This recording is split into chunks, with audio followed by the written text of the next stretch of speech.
Ayan na po, dumating na po ang ating regalo galing center po sa Kajok Center Family, Multicultural Family Center.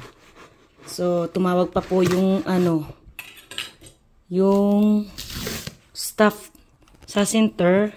Tinawagan pa ako para kunin po ang 20 kilos na bigas. Ayan.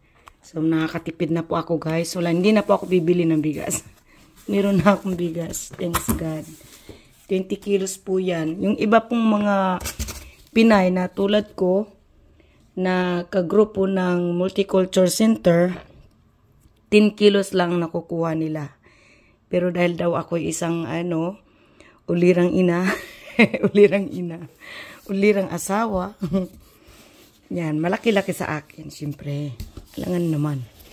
Di magpapatalo to. 20 kilos yan, 20 kilos. Yung iba po, 10 kilos lang nakuha nila. Yan. So, blessing galing kay Lord. Tumawag pa mismo yung, yung staff ng Multicultural Center. Kunin ko daw yung bigas mismo doon sa center. Tapos, hinatid pa mismo dyan sa may, ng sasakyan ko. Hinatid pa. Pero pagdating dito, syempre ako na ang nagkuha. Yan, bigas.